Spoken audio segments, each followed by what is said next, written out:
All right. It was telling me to rotate my device, and then when I did, it had everything upside down. So, or sideways, I should say. Hey everyone, how you guys doing tonight? Welcome to the Berlin Builds live stream, where I'm going to be chatting with you a little bit about basements and the schedule of finishing a basement, as well as any questions that you guys have. So, if you have questions, feel free to throw them in the comments there, and I'm happy to go over them.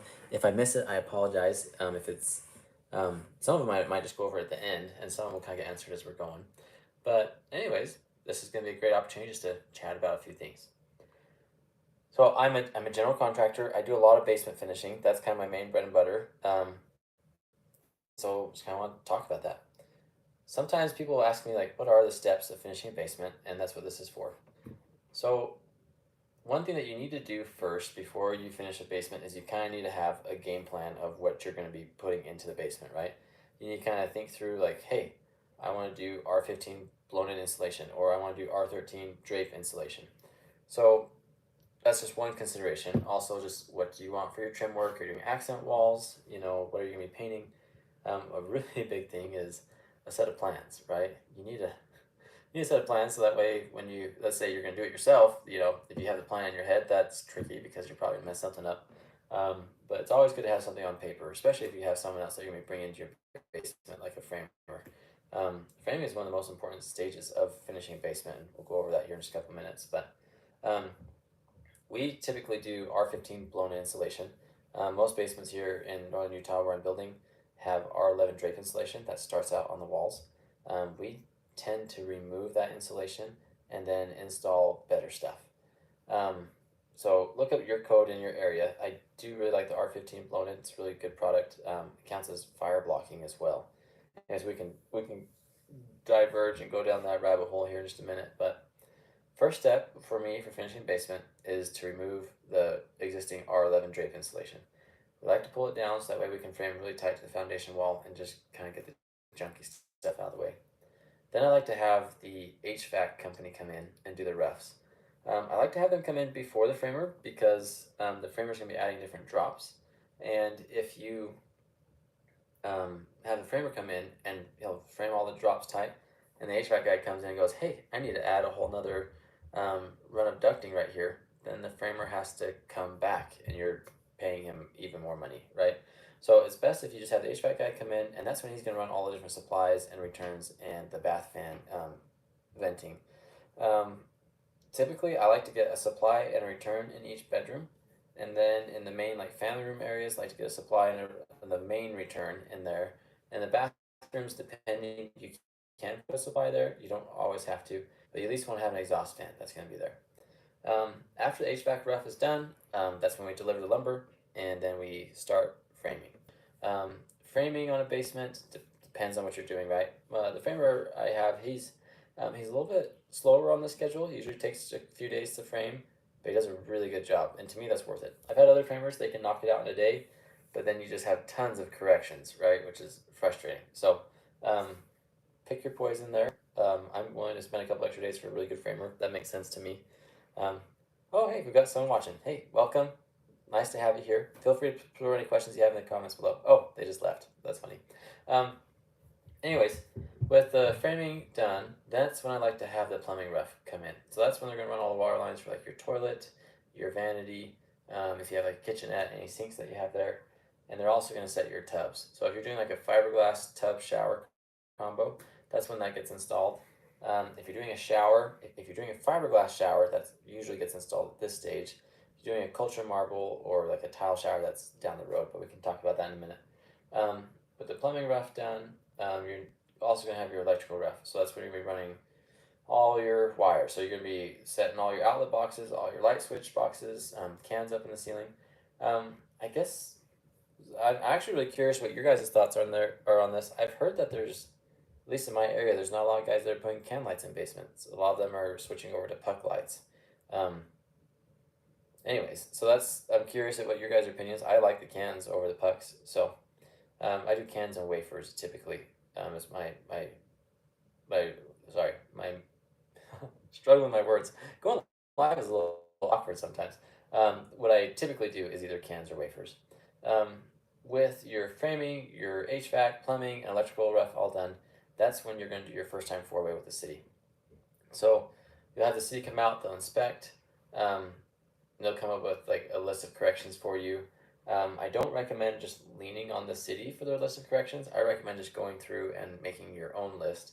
And then what I do is when I have my list and whatever the city's corrections list is too, you're gonna have all your trades come back. I usually give it a couple days in order to have the trades come and make any corrections. And then after that, you're going to go to, depending if the city allows you to, you can insulate if the city says you have the okay. If not, you have to wait and do your four-way inspection. Um, when we insulate, we usually, like I was saying, we usually do that R15 blown in insulation. We usually will do blown in insulation in the ceiling as well for sound reduction. Um, but with the installation done, you can now inspect the installation, and once you're passed through your four-way inspection and your installation inspection, that's when you can start hanging drywall. In my area, we typically take about 2 weeks to hang drywall. Kind of what my crews are doing. Curious what you guys are getting in your area. You know, usually our basements range somewhere between 1,000 to 1,500 square feet, like on an average.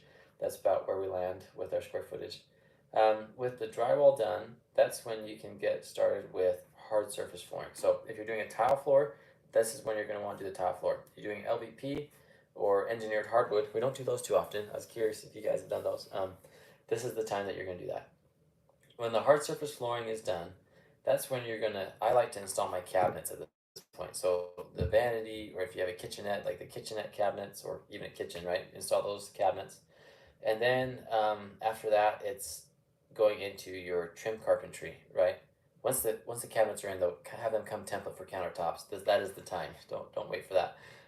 So they'll have the trim carpentry start, and after all the base, case, doors are all in, and the closet systems, that's when we like to do the paint. And then with the paint done, if you have any metal railings, you want to install them at that time. And then after that, hopefully if you did your countertop template on time, you'll install your countertops, and then you can have your electrician come in and do their finish. So they're going to set all the light fixtures, make up all the outlets, put in all the switches, and then you'll have the plumber come in. That's when they're going to set the faucet and the vanity, set all the P-trap in the vanity as well, and then they're also going to um, put up like your shower head and like the tub filler, all that kind of fun stuff. And then you have your HVAC guys come and do their finish. That's when they're gonna put all their grills. You can actually see one back behind my head. That's a return air over there. Um, with those things done, I like to have the drywallers on schedule to come and do a patch. So there's going to be various nicks and dings that are going to happen over the course of the project. It's like you have all these guys with large tool bags coming in to work on the house, right? So I have a drywall punch where they just come out and do some patching. And then when that's done, I have the carpet go in. And once the carpet's in, you're at the home stretch. So that's when we'll have, after that, we install the hardware. So, like doorknobs, door stops, closet rods, those kind of things. And then when those things are done, you can, or at the same time, you can install your mirror in the bathroom. And that's when you're going to do your final inspection with the city. So you have them come out, and then you might have a couple correction items. So give it a couple days of people coming back and doing those correction items. And then after that, you have the city come back out, and once you're totally done with the city, you can do your deep clean of the project. And once you've done your deep clean, I would say turn over the keys, but it's a basement, so they already own it. But that's when you're at completion with with the city and with your clients. You might have a little bit of a punch list. Make sure that you take care of that really quickly for people. They get a little frustrated if you don't. But yeah, that's finishing a basement in a nutshell. Does anyone have any questions on any of that I can help you with? Feel free to throw them in the comments down below. Um, I will say a couple things that have been helpful for me as I've been finishing basements is if I see something that needs to be done, I like to snap a picture of it while I'm there and send a picture of it then and there. Because if I see something and I go, oh, you know what, I will do that later, it is really easy to forget to do that later. And then when the next time you go in the basement, you're like, oh crap, I didn't do that. And it just kind of kicks the can down the road. So I found it's best just to snap a picture, send off a text, make that phone call while you're in it and thinking of it. Also, it's just, I feel like it's more accurate doing that way. Another thing that I found that's really helpful while you're doing your basements is to try and dummy proof them for yourself. And paint things on the ground. What's the best way to get paint off of the floor afterwards? Oh, are you talking about like the spray paint that we do on the floor? Well, you never want to spray paint a finished floor. That's not going to go well. Um, but if you have, like, let's say you have a hard surface floor like an LVP and there's a little bit of paint overspray that happens, one of the best things to do is to get some warm water and wipe it. That's usually going to take care of it. Sometimes we do some scraping, like if it's on a tile, you can scrape it with like a dull knife. That's one of the best ways I've found for getting paint off of floors. If you are, so I actually like to spray paint floors that are going to get covered up. So like if you're going to install carpet, I will do a lot of spray paint there, marking right where studs are, where the light locations are.